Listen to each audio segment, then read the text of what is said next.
ಸಿದ್ದರಾಮಯ್ಯನೇ 5 ವರ್ಷ ಸಿಎಂ ಹೇಳಿಕೆ ಬಗ್ಗೆ ಮಾತಾಡಲ್ಲ.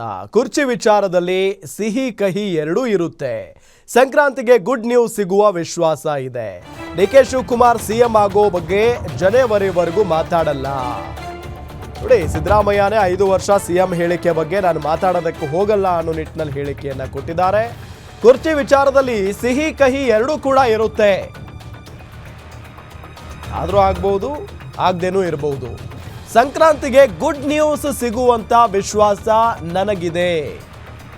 ಡಿಕೆ ಶಿವಕುಮಾರ್ ಸಿಎಂ ಆಗೋ ಬಗ್ಗೆ ಜನವರಿವರೆಗೂ ಕೂಡ ಮಾತಾಡಲ್ಲ, ಅಂದ್ರೆ ಮುಂದಿನ ವರ್ಷದವರೆಗೂ ಕೂಡ ಮಾತಾಡಲ್ಲ. ಕುರ್ಚಿ ಫೈಟ್ ಬಗ್ಗೆ ಸಂಕ್ರಾಂತಿಗೆ ಮಾತನಾಡ್ತೇನೆ, ಸಂಕ್ರಾಂತಿವರೆಗೂ ಮಾತಾಡಲ್ಲ. ಪ್ರತಿ ವರ್ಷ CLP ಸಭೆಯನ್ನ ಕರೀತಾರೆ, ಎಲ್ಲ ನಾಯಕರು ಕೂಡ ಸಭೆಯಲ್ಲಿರ್ತಾರೆ. ಬೆಳಗಾವಿಯಲ್ಲಿ ಶಾಸಕ ಬಸವರಾಜ ಶಿವಗಂಗಾ ಹೇಳಿಕೆಯನ್ನ ಕೊಟ್ಟಿದ್ದಾರೆ. ನೋಡಿ, ಡಿಕೆ ಶಿವಕುಮಾರ್ ಅವರ ಬಣದಲ್ಲಿ ಗುರುತಿಸಿಕೊಂಡಿರುವಂತಹ ನಾಯಕ ಬಸವರಾಜ ಶಿವಗಂಗಾ.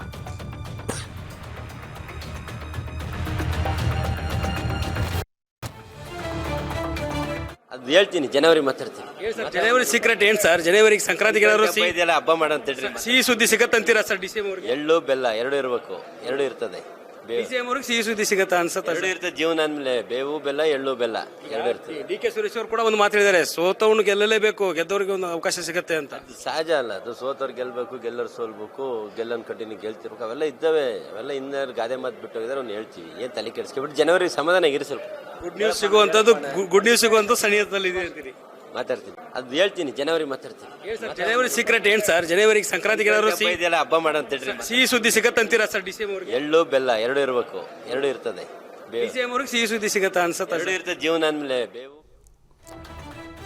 ಎಸ್, ಇದು ಬಸವರಾಜ ಶಿವಗಂಗಾ ಅವರ ಮಾತು. ಇಷ್ಟು ದಿನಗಳ ಕಾಲ ಬಹಳ ಡೈರೆಕ್ಟ್ ಆಗಿ ಬಹಿರಂಗವಾಗಿ ಹೇಳ್ತಾ ಇದ್ರು, ನೋಡ್ತಾ ಇರಬೇಕಾದ್ರೆ ಡಿ.ಕೆ. ಸಾಹೇಬರು CM ಆಗೇ ಆಗ್ತಾರೆ, ಅದರಲ್ಲಿ ಅಂದರೆ ಅದನ್ನು ತಪ್ಪಿಸೋದಕ್ಕೆ ಯಾರ ಕೈಯಿಂದನೂ ಕೂಡ ಸಾಧ್ಯ ಇಲ್ಲ ಅಂತ ಹೇಳಿ ಮೊದಲು ಯಾರಾದರೂ ಮಾತಾಡಿದ್ದಾರೆ ಬಹಿರಂಗವಾಗಿ ಅಂತ ಅಂದರೆ ಅಲ್ಲಿ ಹೆಸರು ಬರೋದೇ ಬಸವರಾಜ ಶಿವಗಂಗಾ ಅವರದ್ದು.